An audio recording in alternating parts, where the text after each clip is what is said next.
बेटी के जन्म पर दावत का रिवाज नहीं तो भाभी के मायके वालों से नेक का खर्चा क्यों करवाना। सविता जी आज सुबह से ही बड़ी खुश थीं।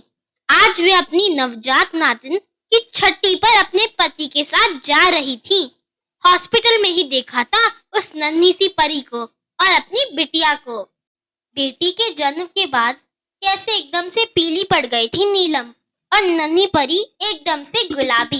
कितनी खूबसूरत लग रही थी। उस समय तो पता ही नहीं चल रहा था किस पर गई है।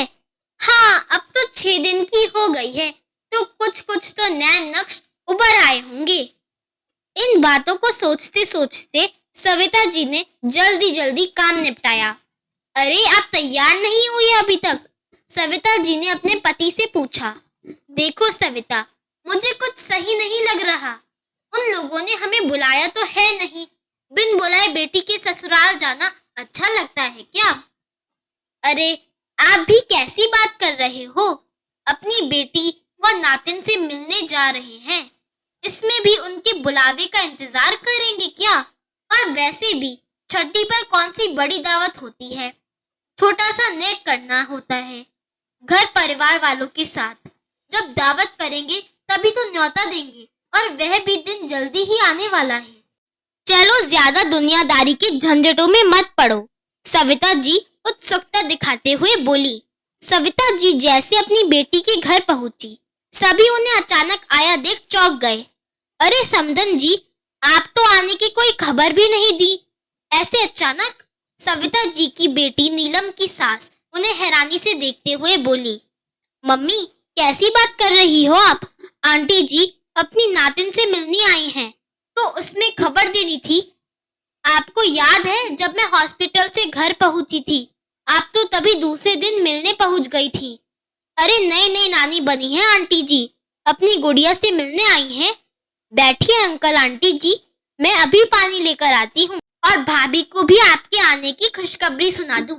नीलम की ननद चारू उनका स्वागत करते हुए बोली। चारू की बात सुन नीलम की मम्मी को अच्छा लगा। थोड़ी ही देर में चारू पानी लेकर आ गई और उन्हें पानी देते हुए बोली, चलिए आंटी जी, भाभी के कमरे में ही बैठते हैं, वहीं बैठकर चाय नाश्ता करना। भाभी तो अभी बाहर आ नहीं सकती, तो चलो हम वहीं महफिल जमाते हैं। भाभी को भी अच्छा लगेगा सबको साथ देखकर, चारू चहकते हुए बोली। चारू 2 भाइयों की बहन थी। बड़े भाई भाभी अलग रहते थे। चारू की शादी 3 साल पहले हुई थी। सबसे छोटा नीलम का पति था। चारू नीलम की डिलीवरी के बाद उसकी सेवा पानी करने के लिए मायके आई हुई थी। अपने मम्मी पापा को देख नीलम को बड़ा अच्छा लगा। नीलम की मम्मी ने प्यार से उसके सिर पर हाथ रखा तो वे मुस्कुरा उठी और फिर उसकी मम्मी ने नातिन को गोद में उठा सीने से लगा लिया। लीजिए अपनी छुटकी नीलम को, सविता जी अपने पति की गोद में नातिन को देते हुए बोली। उन्होंने भी नन्ही परी को बहुत प्यार किया और ढेरों आशीर्वाद दिए। अपनी बेटी से 2-4 बातें कर वे बोले, अच्छा तुम सब बैठो, मैं समधी जी के पास ही बैठता हूँ। कहकर नीलम के पापा बाहर आकर समधी जी के पास बैठ गए और सविता जी वहीं सबसे बातें करने लगी। क्या मम्मी हॉस्पिटल से आए मुझे इतने दिन हो गए और आप आज आए हो? नीलम अपनी मम्मी से बोली। क्या करूं बेटा, अकेले कैसे आती, आज भी उन्हें बड़ी मुश्किल से लेकर आई हूँ। कह रहे थे ऐसे बिन बुलाए जाना अच्छा नहीं लगता। क्यों आंटी जी, आपकी बेटी का घर है, जब चाहे आओ। मम्मी तो मुझसे जब मन करता है मिलने आ जाती हैं, है ना मम्मी? चारू मासूमियत से अपनी मम्मी की ओर देखते हुए बोली। उसकी बात सुन चारू की मम्मी झेप गई। अब बेटा कौन समझाए इन आदमियों को, हमारा दिल उनकी तरह कड़ा नहीं। माँ है हम, आज भी कह रहे थे जब नातिन की दावत का न्योता आएगा तब चलेंगे। मैंने जिद की और दावत होगी तब भी चलेंगे। आज तो आप मुझे मेरी गुड़िया से मिला ही लाओ, फिर गुड़िया का जो फंक्शन होगा उसने हमारी तरफ से जो आना है उसके बारे में भी तो समधन जी से पूछना था। सोचा था एक पंथ 2 काज हो जाएंगे। सही कहा ना मैंने समधन जी? सविता जी मुस्कुराते हुए बोली। आपकी बात ठीक है बहन जी, घर का पहला बच्चा है, लड़की हुई तो क्या, जमाना बदल रहा है, इसलिए सभी नाते रिश्तेदारों के कपड़े तो बनते ही हैं। इसके अलावा बच्चे के 1-2 सोने चांदी की चीजें, बर्तन और भी छोटी मोटी चीजें हैं जिसकी लिस्ट मैं आपको बनाकर दे दूंगी। वैसे आपको पता तो सभी है कि पहले बच्चे में क्या क्या दिया जाता है। वैसे भगवान की दया से हमारे यहाँ तो कमी नहीं है, लेकिन ये नेक तो मायके वालों को ही करना पड़ता है। और रही फंक्शन की बात, तो बहन जी, हमारे यहाँ बेटी होने की दावत का चलन नहीं, अच्छा नहीं माना जाता। बुजुर्ग कहते थे दावत करने से हम दूसरी लड़की को आने का न्योता दे रहे हैं।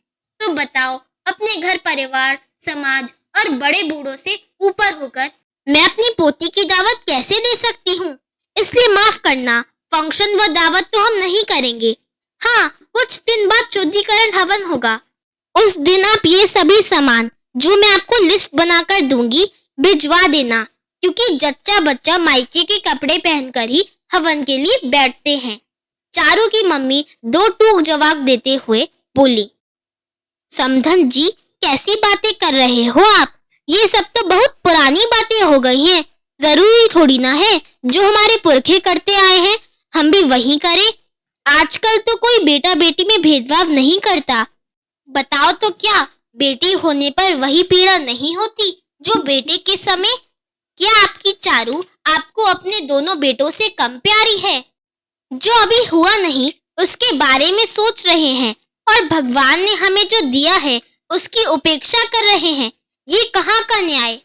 वैसे भी समधन जी, आजकल सभी एक या दो बच्चा करते हैं, पहले की तरह 4-5 नहीं।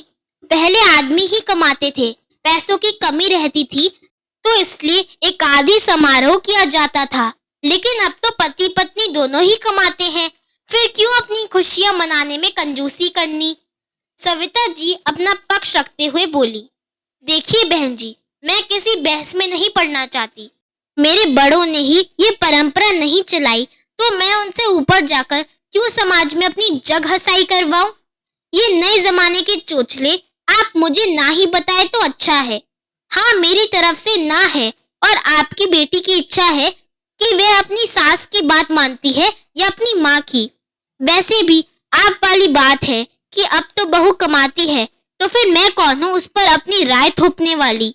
चारू की मम्मी थोड़ा नाराज होकर बोली, नहीं नहीं बहन जी, आप गलत समझ रही हैं। मैं तो सिर्फ आपको एक राय दे रही थी। आपके घरेलू मामलों में दखल देने का मेरा कोई इरादा नहीं, लेकिन अच्छा लगता अगर आप बदलते समय के साथ चलती, वरना यही दकियानुसी सोच। सविता जी कहते कहते चुप हो गई। हाँ हाँ ठीक है, हम दकियानुसी हैं, तो कहिए अपनी बेटी से कि अलग गृहस्थी बसा ले। हमने कौन सा उसे बांध कर रखा है? फिर चलाना आप अपनी बेटी के घर में अपनी मर्जी। चारू की मम्मी गुस्से से तमतमाते हुए बोली। ये देखकर नीलम की तो आंखों में आंसू ही आ गए। हंसी खुशी भरा माहौल एकदम से तनाव में बदल जाएगा, उसने सोचा भी ना था। तभी चारू, जो इतनी देर से चुपचाप सारी बातें सुन रही थी, संयत स्वर में बोली, मम्मी, आज आप में और मेरी सास में क्या फर्क रहा? आज आप भी वही दोहरा रही हो जो कभी उन्होंने आपसे कहा था। कहते हुए मम्मी कुछ तो सोचते। आप भी बेटी वाली हो और आपकी बेटी को भी एक बेटी है। आपके जैसी तंग सोच वाली मेरी सास ने बेटी के कारण मुझे दूध में से मक्खी की तरह निकाल फेंक रखा है, जबकि इसमें दोष मेरा नहीं। वैसे मम्मी, अगर आप अपने पुरखों की परंपरा पर ही चलना चाहती हैं, तो फिर पोती के जन्म पर भाभी के मायके वालों से इतना खर्चा क्यों करवाना? उनसे तो आप पोते जैसा खर्चा करवा रही हैं और रोज भाभी से भी मुझे भतीजी होने के नेक के तौर पर सोने की चीज देने को कहते हैं, जिसके लिए भाभी सहर्ष तैयार हैं। मम्मी, भाभी और उनके मायके वालों से तो आप अच्छा खासा खर्चा करवा रही हैं और खुद दकियानुसी रिवाजों की आड़ में अपना खर्चा बचा रही हैं। मम्मी, आप भी मेरी सास से कम नहीं। शर्म आती है मुझे आपकी सोच पर। कहते हुए चारू का गला रूंध गया। बेटी की कही कड़वी किंतु सच्ची बातों को सुन नीलम की सास का चेहरा सफेद पड़ गया। फिर बेटी की पीड़ा का एहसास होते हुए उसने बेटी के सिर पर हाथ रख उसे संभालते हुए कहा, माफ कर दे चारू, मैंने अनजाने में तेरा दिल दुखाया। तूने सही कहा, मुझ में और तेरी सास में अब तक कोई फर्क नहीं था। लेकिन आज से फर्क होगा। समधन जी, आप सही कह रही थी। हमें बदलते समय के साथ चलना चाहिए। तो मैं पीछे क्यों रहूं? इसकी शुरुआत अपने पोती की दावत से करती हूँ। खूब धूमधाम से अपनी पोती का जन्मोत्सव मनाऊंगी और आप सबको मेरी पोती की दावत पर जरूर जरूर आना है। अपनी पोती को लाड लगाते हुए चारू की मम्मी बोली। ये सुन चारू के साथ साथ सबके चेहरे खुशी से खिल उठे। इस कहानी के बारे में आपकी क्या राय है, कमेंट में जरूर लिखिए। अगर आपको एक कहानी पसंद आई हो तो इस कहानी को लाइक करें, चैनल को सब्सक्राइब करें। धन्यवाद।